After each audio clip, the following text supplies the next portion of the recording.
As we were approaching Luca, the new kid was watching it from the front of the ship.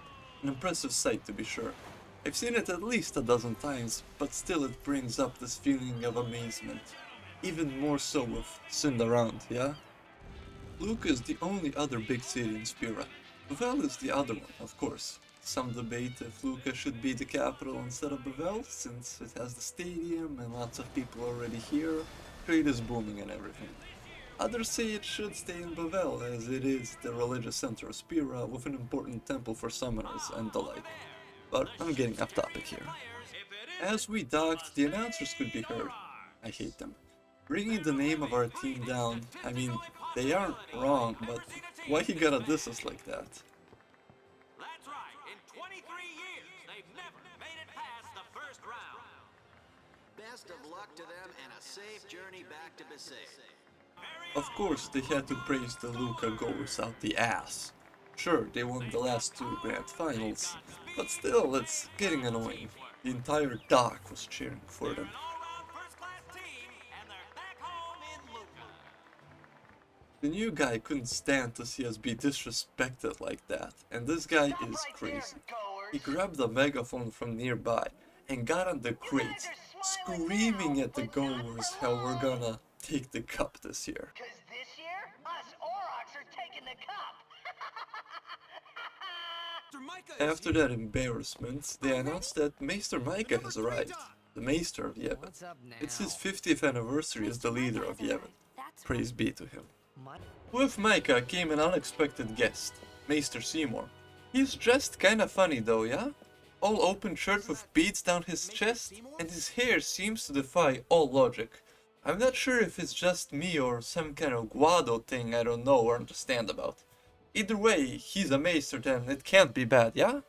After all of that excitement, I went to the matchup draw so we can see who we are going to be up against. It was tense for sure. After the talk in Kilika, the goers were extra aggressive. All of the team captains were there. The Beasts, Fangs, Sykes, Glories, Goers, and us. Aurochs. You would not believe that we finally got a different team to play up against first. For years, we've been playing up against the Goers first and always lost. But this year, this year we are up against the Albed Sykes first. While the team and I did some practice, Yuna and the others went to look around town while we played. Of course, I told them to hurry up so we can come back in time to play. Now what happened next is not something I'm 100% sure on, as Lulu didn't tell me all the details, but somehow Kimari got into a fight during which Yuna got kidnapped by the Albed. At which point they demanded us to throw the game. Of course, I had no idea at the time why we didn't tell any of this to Maester Micah, who was overseeing the entire event. But we decided to instead not throw the game, which we're most likely going to lose anyway, and instead send our tiny squad of free guardians to rescue our novice summoner. From what I'm told, the rescue mission wasn't too difficult, and Yuna even managed to escape on her own. Meanwhile, we won against the Albed Sykes. Of course, with the last shot I took, that dude completely took me out. No way I could continue against the Luca goers like that. The new kid had to fill in for me.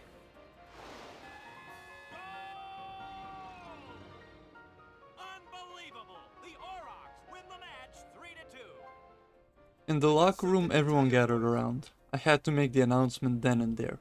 I'm quitting Blitzball. I need to take my guardian duties even more seriously than before, to protect everyone. Together with Lulu, I made a little memorial before continuing on to watch the game of the Aurochs against the Goers. The Goers scored the first goal. It wasn't surprising. Keppa isn't the best of goalkeepers out there, and the Goers have really good scorers.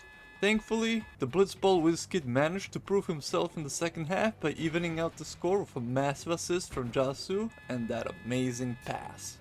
Shortly after, the entire stadium started roaring and cheering, but this wasn't something I couldn't even dream of.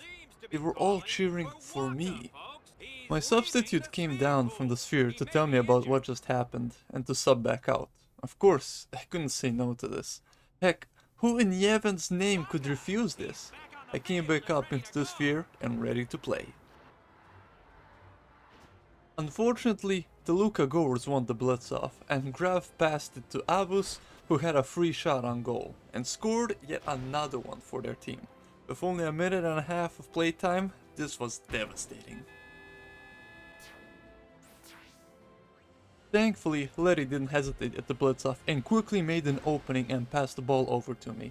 Valgerda tried to tackle me, but didn't manage to take the ball away, which gave me lots of free space to shoot with my Venom shot and equal out the score in the last 40 seconds of the game.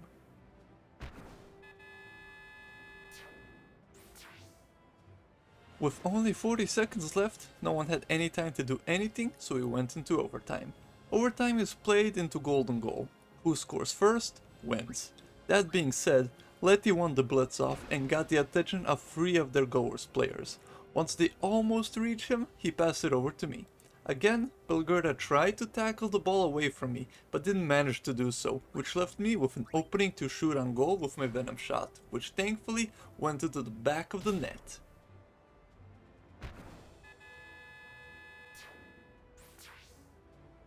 Right after we won, fiends appeared in the sphere. Fish type, unlike the scales we fought on our way to Kilika. After a few waves of these, we managed to clear them all out and get out of the sphere pool. As soon as we got out of the sphere pool, we went to the stands to try and deal with whatever fiends were there and save as many civilians as we could. And for whatever reason, Sir Orin was there, one of the most legendary guardians out there, yeah?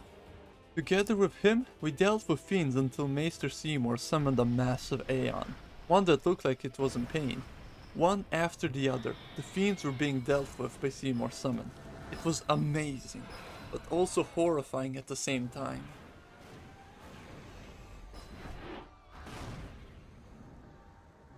Since Seymour dealt with the fiends so quickly, everything went back to normal on the surface. I'm sure Beauvais will be in some kind of uproar though. We received the trophy and I handed it off to the boys. It was my last match after all. And after everything was said and done, I went to offer my full-time services as a guardian to Yuna. My promise still stood, and I was going to protect them all. Shortly after, Sir Orin came with the Whiz Kid, offering his own services as a guardian and tugging the other one along with himself, as a promise to Jack Dobroska. We were just about ready to head off to our way to Jose Temple and the highway, when Yuna started laughing like a crazy lady. I got worried that perhaps she might have gotten hit by Seymour's Aeon. With the new official member of the group, we made our way onto the road.